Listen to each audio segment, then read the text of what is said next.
Welcome to Markets Today. I'm your host, Mbithe Mwema. We are discussing the market and strategies for investments. By way of the market, yesterday's turnover was up 10% on a day-to-day basis. Foreign investors continue to be selling out, especially out of the blue chip counters. By way of volume, Safaricom did top volume, and we have seen its price take up to about 27.75 shillings per share. We've also seen a bit of a price movement, 6.4 percentage points in terms of gains for Cooperative Bank, largely driven by the bank announcing that it will be pulling forward the date that it will be paying out its dividend to shareholders. Over and above that, we have seen the corporate world come out to support the government of Kenya by making contributions to the COVID emergency fund. Yesterday, Safaricom and KCB both made contributions of 200 million and 150 million respectively. This follows a 100 million check that was written earlier last month by Cooperative Bank. What is the government of Kenya doing in as far as enhancing the fiscal stimulus over and above the measures that we have seen?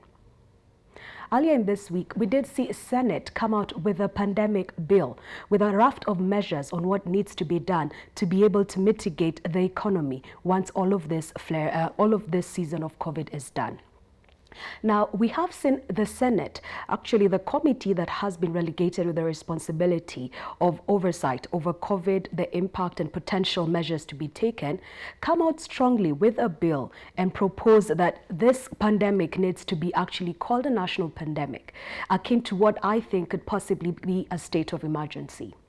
Now, a state of emergency is nothing to be scared about. What it says is that the government has slightly more control over your movements and also control over the prices of certain key items that are deemed to be essential for the living and the well-being of the population of Kenya. If this were the case, a typical state of emergency runs for at least 14 days with a possibility of an extension of up to 2 months. This is a decision that would have to be taken by Parliament, and so the ruling is still out on that.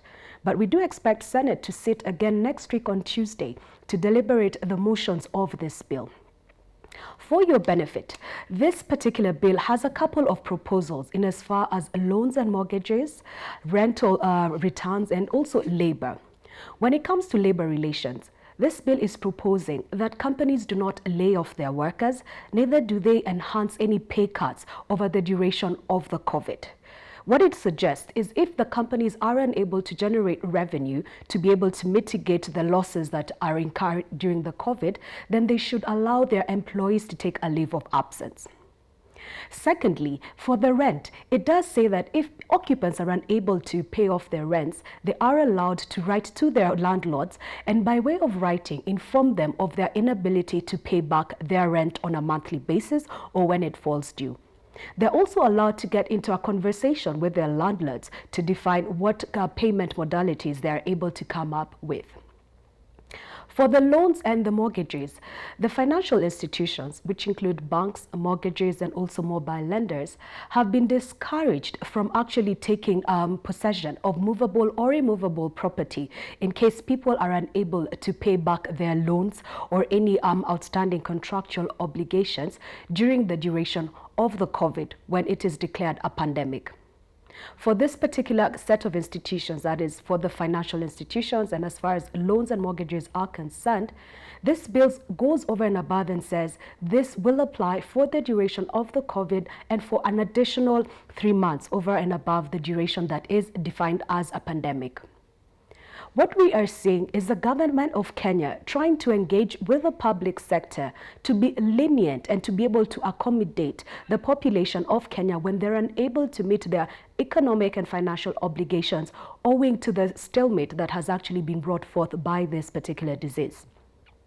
It doesn't seem big, but we are in a position where the government is laden with a ballooning debt bill as well as a recurrent fiscal deficit by way of having to pay wages, and it's faced with a situation where its own revenues in terms of the taxes collected are expected to come down. The most that the government can do now is actually enhance or push through measures which hopefully the private sector would be able to take. For now, they are a suggestion.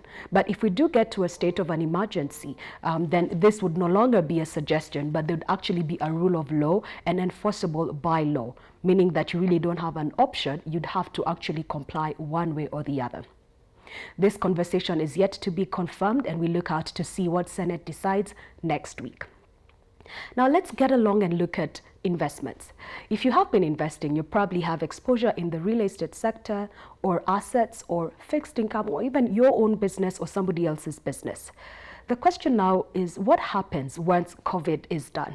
What will be the possible way to actually optimize your investment portfolio, or what should you be looking to do thereafter? With us, we are joined by telephone and video call by Mr. Charlse Miana, who is an investment consultant.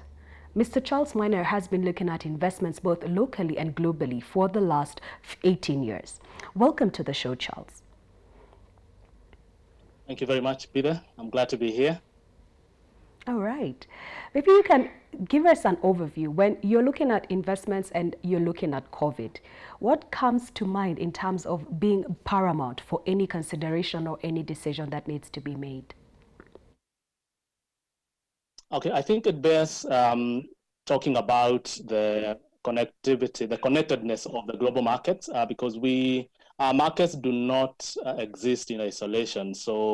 And there has been a sharp drop in the global markets. If you look at most of the major indices, looking at the FTSE 100 down 26% year to date, the S&P 500 14% down, MSCI World Index 15% down.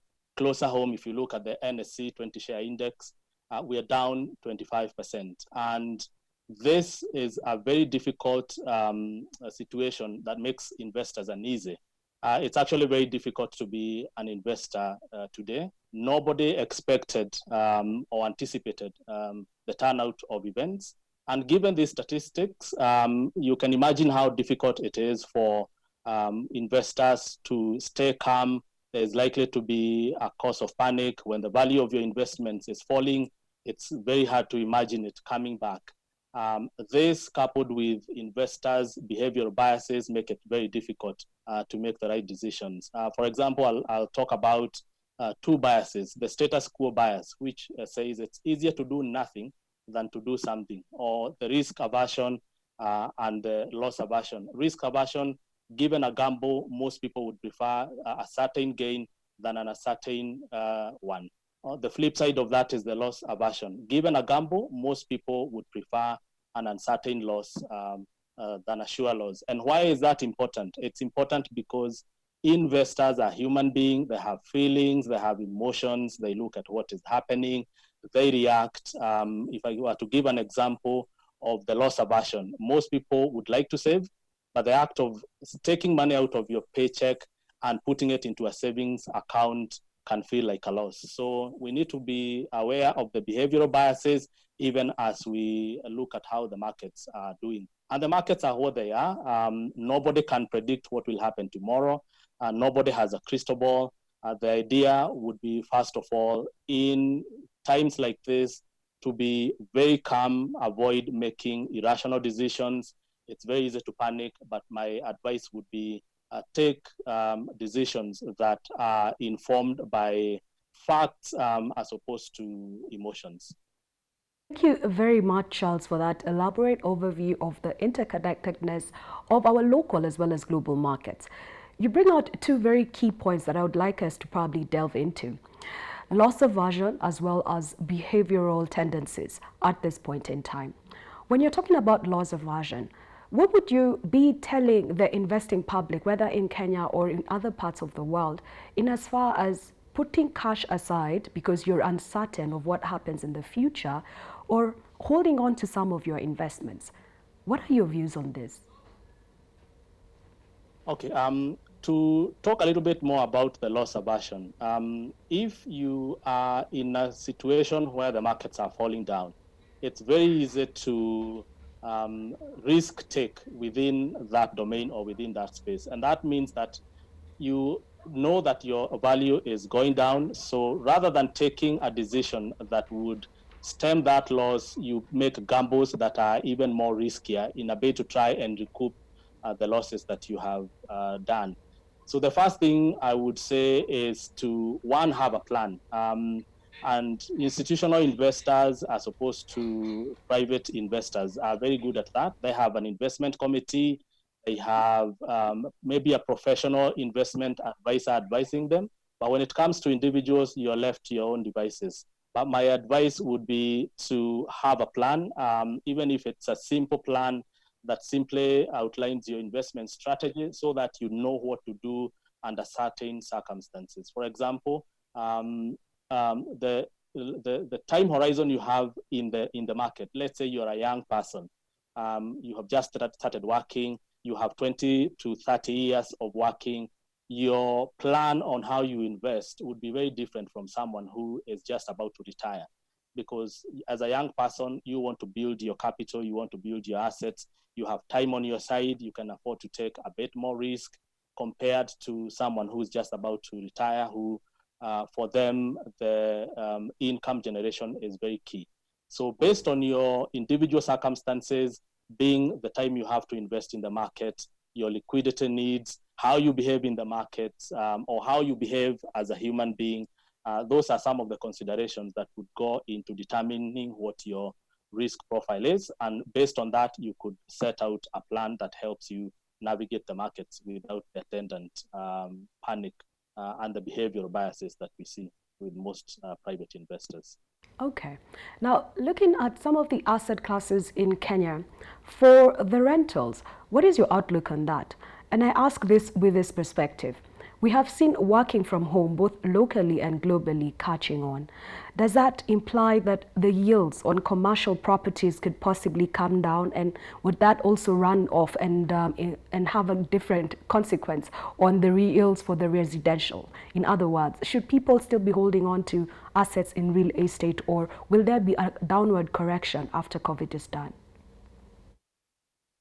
Okay, first to talk about the broad asset classes for the benefit of our viewers. You have the traditional asset classes, which are stocks in the, like the Nairobi Stock Exchange, bonds that are given by the government of Kenya, and also corporate bonds. On the other spectrum, you have alternative assets like real estate, private equity. Those are stocks or ownership rights in private companies. And here we're talking about an alternative assets, which is considered an illiquid asset class. So the question is whether people should be continue holding. And the question I would want to ask whoever is listening is, first of all, are you investing in real estate directly? Do you own a flat? Do you own a house? Do you own a commercial property?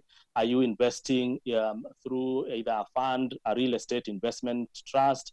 Are you pooling with other people? Are you investing through a fund that gives you exposure to real estate? So those are important questions to first consider.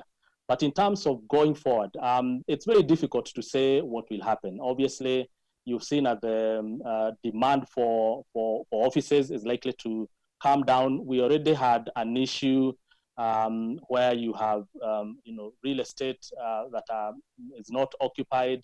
And specifically here, I'm talking about the high-end real estate. So there are challenges in the market, but for any investor, I think the time, if you look at what is happening globally, I was reading an article about the UK where some high net worth investors are now snapping up assets in the market because of the depressed prices. So there are opportunities at any given time. The idea would be to, first of all, look at what your strategy is, and does your strategy allow you to invest in real estate? Can you stomach the illiquid nature of real estate? And if the answer is yes, look for opportunities within the market where you can derive value. So we cannot have a blanket statement to say real estate is bad, real estate is good. It's to simply say, along that value chain, where can you position yourself? And given your risk and how much wealth you have available to invest in real estate. Right. So as we're coming to the tail end of this segment, Charles, then where do you see opportunities? If I am holding cash in your perspective and I want to go long, what asset classes should I be looking out for? And what should be one or two parameters that should drive this decision? Okay, I think the pandemic has opened up some exciting opportunities. If you look at the tech space, everybody is working from home. Right now, we are on a technology platform. So anything that is tech related, any company that is utilizing tech, if you're looking at the banking sector, banks that have migrated their clients, their customers from brick and mortar to online platforms, companies that have a defensive stance. I would talk about more conceptually in terms of sectors rather than specific individual stocks. So it's to look at tech companies. It's to look at companies that, like if you consider the commercial sector, consumer goods, you have supermarkets now that are doing a lot of business, through tech. So those are the opportunities I would consider going forward. For most of the other businesses, it's very challenging. It's a systemic change, and the companies that will be agile and well-positioned to take advantage of the situation are the ones that are going to emerge as winners. Thank you very much, Charles, for your time, and we hope to have you again on this segment soon. Ladies and gentlemen, we were discussing the opportunities that we see. Mr. Charlse Miana, who has been an investment consultant for 18 years, sees emerging opportunities in fintech as well as in supermarkets and also emerging distribution chains. Don't be caught up in a behavioral bias. It's probably better to put your emotions aside and to do a bit more work in terms of understanding. I would say it's also a good time to engage with consultants and professionals in this space to be able to while away the emotional bias that could be involved before you make any major investment decisions at this time. Thank you once again for joining us, and see you next time. Good day.